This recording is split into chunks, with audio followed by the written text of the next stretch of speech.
All right, welcome back.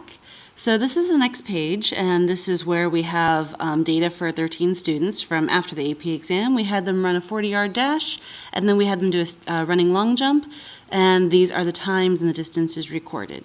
Now, first things first, most of you guys probably concluded that for this particular set of data, the sprint time is going to be the explanatory variable, and the distance is going to be the response variable. So hopefully you went ahead and made your scatter plot, and hopefully it looks something like this. So again, the things that are important is, did you label your axes? Did you have good labels, including units if necessary? And did you put points about where they are supposed to be? So hopefully yours looks something like this. Is there a consistent scale? Again, doesn't necessarily have to include 0. It should include all of your data and be consistent with it. Doesn't have to be perfect. In fact, it would be actually really hard for me to make this perfect given the level of technology I have. And the fact that you guys don't have a ruler either. The positioning of each little thing is not going to be the most important thing. Now, for this particular set of data, my n was 13, so you should have 13 data points in your scatter plot. Now, this is really important. When you are asked to interpret a scatter plot, or as we'll talk about in the next section, when you're asked to interpret a correlation, there are two things basically that you are doing. You are talking about the overall pattern of a scatter plot, what's overall going on, as well as departures from that pattern. So I taught ProbStat, which is non-AP statistics, before I taught statistics. And I used to tell them, don't flunk statistics. And that's just something to help them to remember, what does it mean when you're describing the overall pattern of a scatter plot? Well, you need to remember to discuss the direction of the relationship, the form, and the strength. So by direction, we mean, is it positive or negative? So as one increases, does the other tend to increase or decrease? The form, looking at the overall shape, what is going on? So a lot of times we're talking about, does it look linear? Does it look curved? When you study data in real life, most of the time, if there really is a relationship, a lot of times it is going to be linear or curved. Or sometimes you get clusters of particular data. And there's some good examples of this in your textbook if you're having trouble thinking about what this might be. Certain pairs of data, certain values of the data are going to occur in more common than others. So a lot of times this does happen in real life, and usually there's a reason for it. Don't necessarily just throw it out because it looks funny. There's usually a reason for clustering.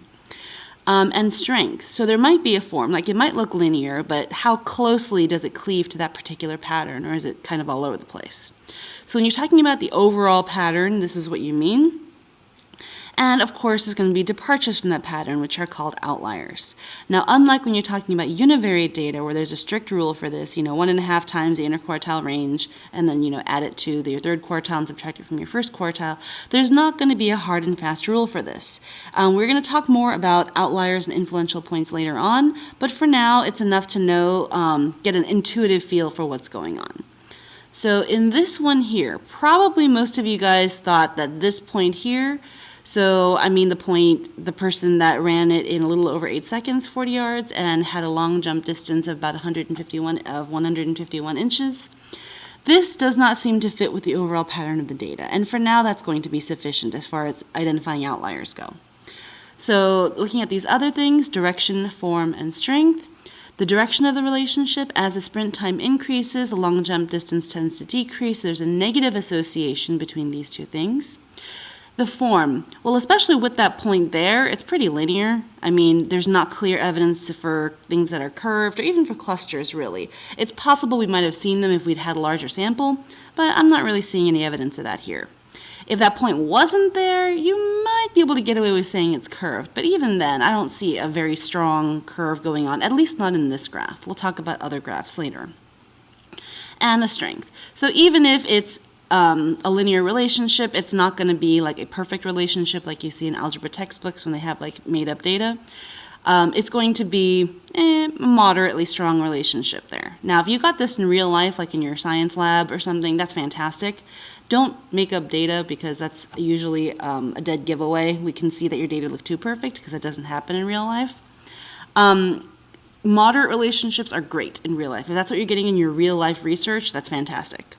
So looking at this one, the overall pattern and the departures for this particular one. So the direction, again, I would probably say there's a negative association between these two things.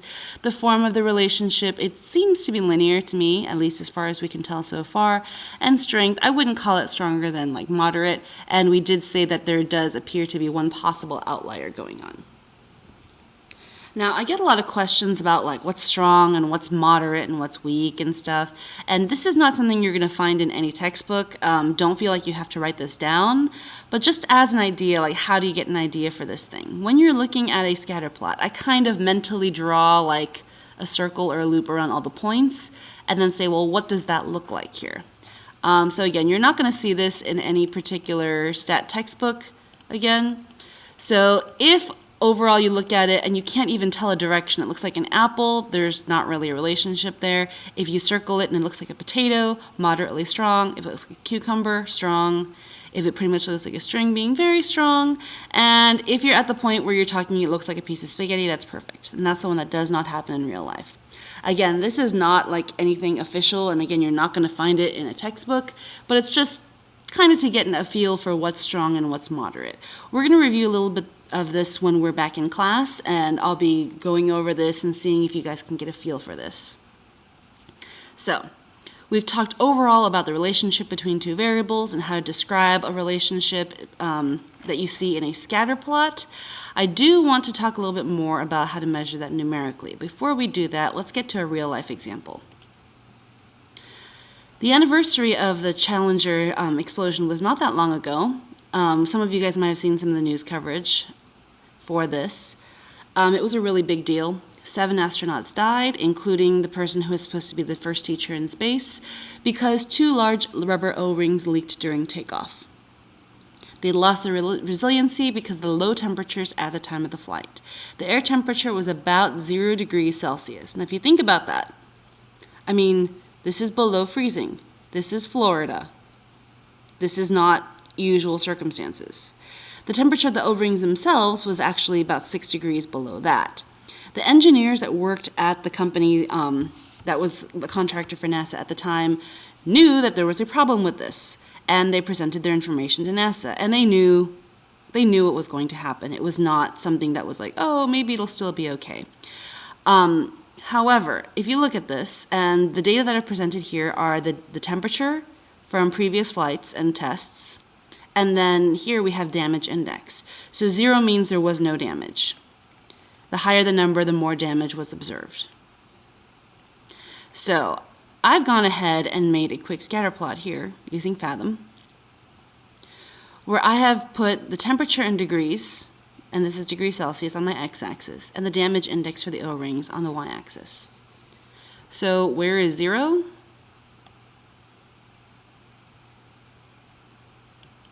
That would be 0. This is all the data from previous flights that we have. If I may,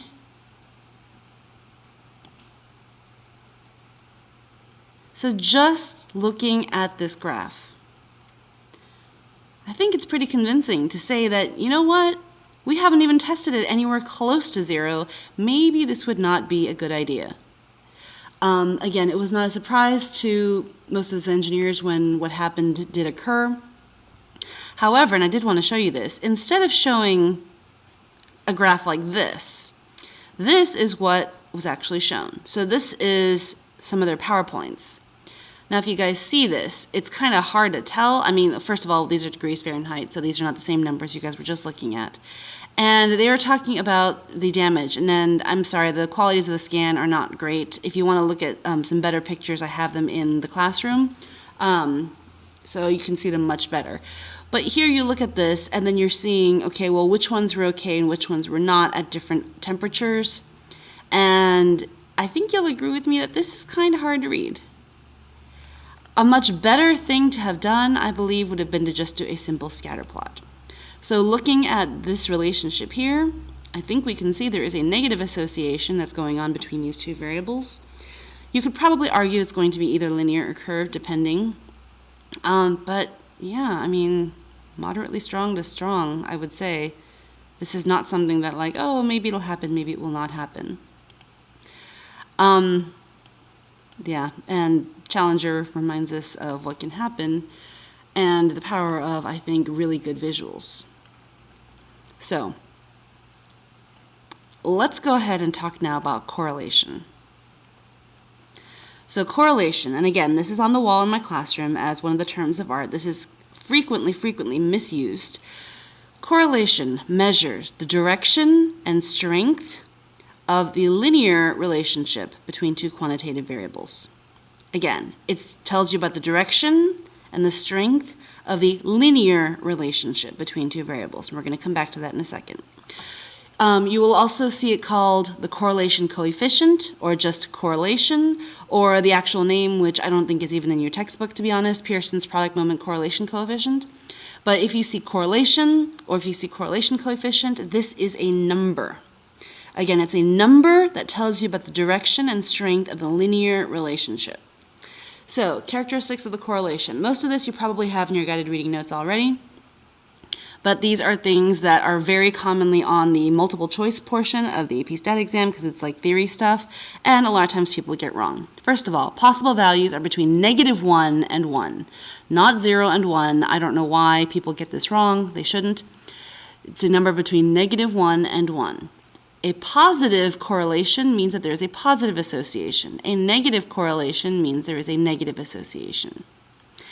A correlation close to 0 means there is weak association or there's no association, and a correlation close to either positive or a negative one mean there is a strong association. Correlation does not change when units of measure change. This should sound kind of familiar. We've talked in chapters 1 and 2 about things that don't change when your units change, and the correlation R itself is just a pure number. It has no unit of measurement. If you think about this, we've actually had a couple of the numbers in this class that don't have units. One of them is a z-score.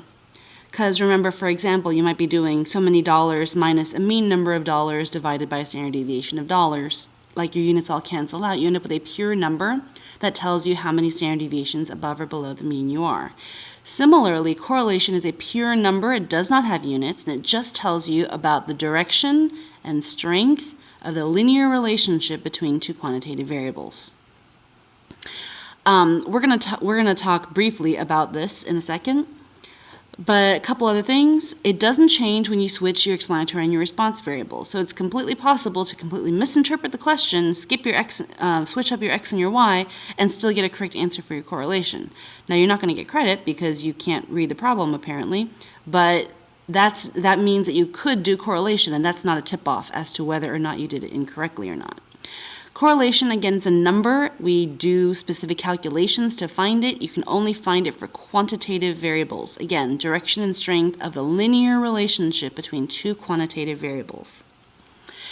Correlation is not resistant. It is strongly influenced by outliers. And if you think about this, other numbers that are strongly influenced by outliers include your mean and your standard deviation. Remember that because we're going to come back to it in a second.